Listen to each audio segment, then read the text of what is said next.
انہوں نے غلامی دے گیا. بشک ساریاں مسجداں لاہور دے نہیں پورے پاکستان دیا مسجداں دا سروے کرو, سویرے نماز واسطے کوئی نہیں اٹھتا, نوکریاں واسطے نسے جا رہے ہوں. یہ انگریز نے غلامی دی.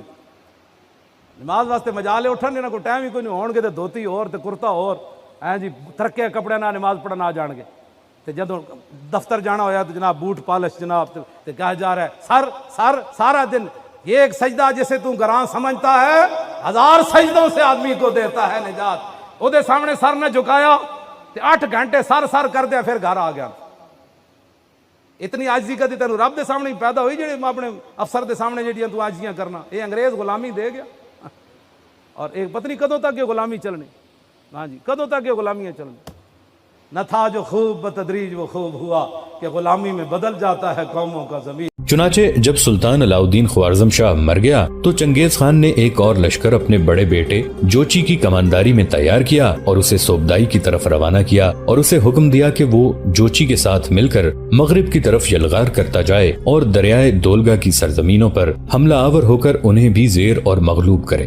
دوسرا کام اسی دوران چنگیز خان کے لیے جو اٹھا وہ ہرات میں بغاوت تھی. ہرات میں بہت بری طرح بغاوت ہوئی تھی اور ہرات کی بغاوت کو ختم کرنے کے لیے چنگیز خان نے اپنے بیٹے تولی خان کو مقرر کیا. اس نے اپنا سپہ سالار بھی مقرر کر دیا تھا اور اس سے پہلے بھی ہرات کو تولی خان نے ہی فتح کیا تھا. لہٰذا اس بار اٹھنے والی بغاوت کو ختم کرنے کے لیے بھی چنگیز خان نے ایک بہت بڑا لشکر دے کر تولی خان کو ہی روانہ کیا تھا. چنانچہ ان 2 مہموں کی وجہ سے نظام الدین عارض زوزنی، اولون اور برغا خان ایک روز کوہستانی سلسلے کی چٹان میں بیٹھے سلطان جلال الدین کے متعلق کی گفتگو کر رہے تھے کہ اچانک برغا خان نے گفتگو کا رخ بدلا اور نظام الدین کی طرف دیکھتے ہوئے کہنے لگا: نظام الدین میرے بھائی، اسلام قبول کرنے کے بعد جتنا احترام، جتنی عزت، جتنی محبت اور جتنی اپنائیت ہمیں ملی ہے وہ تو مجھے اپنے قبیلے میں اور اولون کو چنگیز خان کے ہاں بھی نصیب نہیں ہوئی تھی. میں سمجھتا ہوں اسلام قبول کرنے کے بعد ہم نئی زندگی کی ابتدا کر چکے ہیں اور یہ زندگی ایسی ہے کہ اس کائنات کے مالک کے غلام رہ کر بسر کرنے میں اس کا لطف کچھ اور ہی ہے. برغا خان مزید کچھ کہنا چاہتا تھا کہ بیچ میں نظام الدین بول اٹھا اور کہنے لگا: برغا خان، اسلام وہ دین ہے جو خدا کی حاکمیت کی بنیاد پر ایک پورا ضابطہ زندگی پیش کرتا ہے اور انسان سے مطالبہ کرتا ہے کہ وہ اسے قبول کرے اور اس کی پیروی کرے. خدا کے قانون کے آگے جھکنے اور اس کی اطاعت کرنے کا نام ہی اسلام ہے اور ہماری مقدس کتاب کے مطابق جو اسلام کے خلاف کوئی اور دین تلاش کرے گا اس سے وہ دین ہرگز قبول نہیں کیا جائے گا. برغا خان، دائرہ اسلام میں داخل ہونے کے بعد تم نے خود محسوس کیا ہوگا کہ دین اسلام کی تعلیمات نہایت سادہ مگر جامع ہیں. اسلام عقائد سے لے کر عمل تک انفرادی اور اجتماعی زندگی کے لیے ہر طرح سے ہدایت دیتا ہے. اس دنیا میں سیاسی، معاشرتی، مدنی اور اقتصادی زندگی کو بھی اتنی اہمیت حاصل ہے جتنی اخلاقی نظام کو حاصل ہے. اسلام نے انسانی زندگی کے بنیادی اصول متعین کر دیے ہیں. ان اصولوں کی روشنی میں ہر زمانے اور ہر حالت کے تحت قوانین بنائے جا سکتے ہیں. اسلام کا نقطہ نظر یہ ہے کہ یہ ساری کائنات کوئی اتفاقی حادثہ نہیں بلکہ ایک ایسی سلطنت ہے جسے اللہ نے بنایا ہے. وہ اس کا مالک ہے، وہی اس کا حاکم ہے، اس کے سوا یہاں کسی کا حکم نہیں چلتا. تبھی تو دنیا اللہ کے ان لگے بندھے اصولوں کے تحت چل رہی ہے جسے سائنس نے دریافت کرنا شروع کیا ہے. مگر اخلاقی دنیا میں اللہ نے انسان کو اپنا نائب بنایا. اسے علم اور ہدایت، تمام قوتیں اس کے مطیع کر دیں مگر شیطانی اور بدی کی قوت اس کے آگے نہ جھکی. اب نائب ہونے کی حیثیت سے انسان کا فرض ہے کہ وہ صرف اللہ کا ماتحت بن کر رہے، اللہ کی دی ہوئی اشیاء کو اس کے حکم اور اس کی مرضی کے مطابق استعمال میں لائے، اس کا عمل اللہ کے دیے ہوئے قانون کے مطابق ہو. اور اس امر کا تقاضا یہ ہے کہ دنیا میں رہنے کے دوران انسان نے جو غلطیاں کی ہوں، اللہ کی دی ہوئی اشیاء کو امانت نہ سمجھا ہو، ان میں جو خیانت کی ہو اور جو بدی کی قوت کے آگے جتنا سر جھکائے ہو اسے اس کی سزا ملے اور فرض کی ادائیگی جتنے احسن طریقے سے کی ہو اس کا انعام ملے. برغا خان، اگر ہم مذاہب عالم کا مطالعہ کریں تو ان میں سے کوئی بھی اپنی موجودہ شکل میں انسانی زندگی کو اس کے تمام پہلوؤں پر محیط نہیں کرتا. ان میں سے اکثر مابعدت طبیعیات پر زور دیتے ہیں یا پھر انفرادی زندگی کو اجتماعی زندگی سے الگ کر دیتے.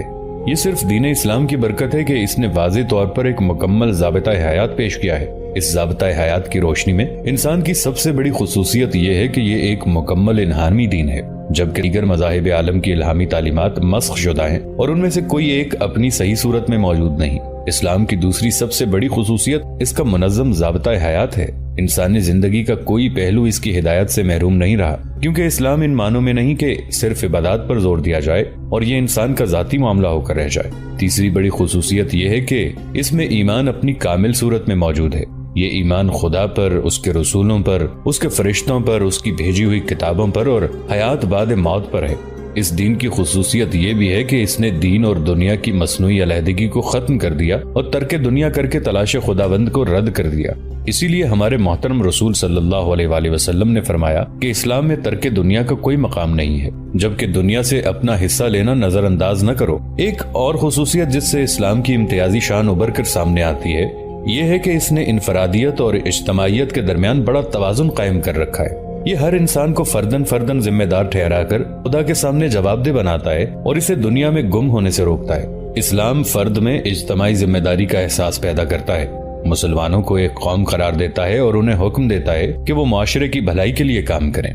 مالدار لوگ فقراء اور مساکین کو کھانا کھلائیں اور وقت پڑنے پر اسلامی ریاست کے تحفظ کے لیے جان کی قربانی پیش کر دیں۔ یہی تو وہ توازن ہے جسے ہمارے محترم پیغمبر صلی اللہ علیہ وآلہ وسلم نے عین اسلام کہا ہے۔ اسی بنا پر ہمارے حضور صلی اللہ علیہ وآلہ وسلم نے فرمایا کہ میں سوتا بھی ہوں اور نماز بھی پڑھتا ہوں، روزہ بھی رکھتا ہوں اور افطار بھی کرتا ہوں، عائلی زندگی بھی گزارتا ہوں۔ بس اللہ سے ڈرو، تمہارے نفس کا تم پر حق ہے، تمہاری آنکھوں کا تم پر حق ہے، تمہارے اہل و عیال کا تم پر حق ہے، تمہارے مہمان کا تم پر حق ہے۔ ہر حق اس کے حقدار کو ادا کرو، روزہ بھی رکھو، افطار بھی کرو، نماز بھی پڑھو، سویا بھی کرو۔ اسلام نے اعمال کی اساس ایمان کو قرار دیا ہے۔ اگرچہ اس امر میں اختلاف ہے کہ کیا ایمان ہی اسلام ہے یا یہ اسلام کا جزو ہے، تب یہ امر یقینی ہے کہ عقیدہ بغیر ایمان اور یقین کے عمل کے لیے محرک نہیں بن سکتا۔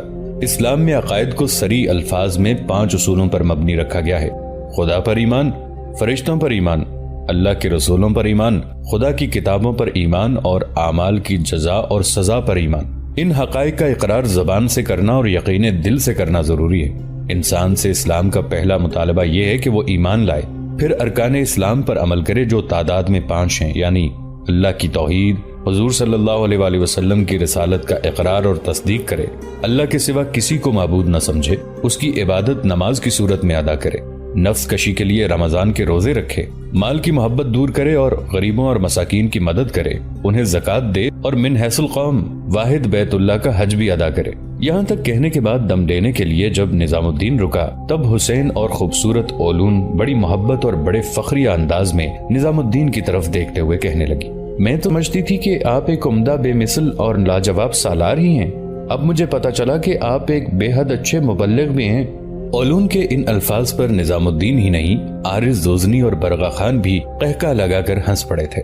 پھر اولون کے ان الفاظ کے جواب میں نظام الدین مزید کچھ کہنا چاہتا تھا کہ 3 اشخاص ان کی طرف آتے دکھائی دیے۔ انہیں دیکھ کر نظام الدین چونکا کہ وہ 2 ہی تھے جو مرنے والے سلطان خوارزم شاہ نے اس کے لیے جاسوس اور ہرکاروں کے طور پر مقرر کیے تھے۔ جب قریب آ کر انہوں نے سلام کیا تو سب نے ان کے سلام کا جواب دیا۔ پھر ہاتھ کے اشارے سے نظام الدین نے انہیں اپنے قریب بیٹھنے کے لیے کہا۔ جب وہ بیٹھ گئے تب نظام الدین نے انہیں مخاطب کیا، میرے عزیز بھائیوں، کہاں سے اور کس سمت سے آئے ہو؟ نظام الدین کے استفسار پر ان میں سے ایک بولا اور کہنے لگا، امیر، ہم آپ کے لیے کچھ انتہائی اہم خبریں لے کر آئے ہیں۔ پہلی خبر یہ ہے کہ چنگیز خان نے ایک لشکر سلطان کی راہ روکنے کے لیے بھیجا ہے، اس لیے کہ سلطان خوارزم سے روانہ ہوئے تھے، لیکن سلطان نے منگولوں کے اس لشکر کو شکست دی اور نیشاپور کا رخ کیا۔ نیشاپور کے لوگوں کی بدقسمتی کے سلطان کے ہمت دلانے کے باوجود انہوں نے سلطان کا ساتھ نہیں دیا۔ اب کسی کو ابھی تک یہ معلوم نہیں کہ نیشاپور سے نکل کر سلطان نے کس سمت کا رخ کیا ہے۔ دوسری خبر یہ ہے کہ چنگیز خان نے ایک اور خاصا بڑا لشکر آپ پر حملہ آور ہونے کے لیے روانہ کیا ہے۔ وہ لشکر اب یہاں سے زیادہ 10 میل کے فاصلے پر ہوگا۔ تیسری خبر یہ ہے کہ ہرات شہر کے اندر بغاوت اٹھ کھڑی ہوئی ہے اور چنگیز خان نے اپنے بیٹے تولی خان کو ایک بہت بڑا لشکر دے کر ہرات کی طرف روانہ کیا ہے۔ اور چوتھی خبر یہ ہے کہ چنگیز خان نے ایک اور بہت بڑا لشکر اپنے بیٹے جوچی اور سالار صوبدائی کی کمانداری میں دریا دولگا کی طرف کے علاقوں پر حملہ آور ہونے کے لیے بھی بھیجا ہے۔ یہ الفاظ سن کر نظام الدین فوراً اٹھ کھڑا ہوا اور اس کی طرف دیکھتے ہوئے برغا خان، اولون اور عارض زوزنی بھی اٹھ کھڑے ہوئے۔ پھر آنے والے مخبروں کو مخاطب کرتے ہوئے نظام الدین کہنے لگا، سلطان کا ہم بعد میں پتہ کریں گے کہ وہ کہاں ہے، کس سمت کون سے رخ گیا ہے۔ چنگیز خان کے بیٹے جوچی اور صوبدائی کی مہم سے بھی ہمیں کوئی غرض نہیں۔ رہی بات تولی کی تو اللہ کرے ہرات شہر میں پہلے جیسا قتل عام نہ ہو۔ فی الحال ہم نے چوتھی خبر کی طرف دھیان دینا ہے۔ چنگیز خان نے منگولوں کا جو لشکر ہم پر حملہ آور ہونے کے لیے بھیجا ہے، سب سے پہلے ہم نے اس کا بندوبست کرنا ہے۔ تینوں مخبر بھی اپنی جگہ پر سے اٹھ کھڑے ہوئے تھے۔ چنانچہ نظام الدین انہیں مخاطب کر کے کہنے لگا،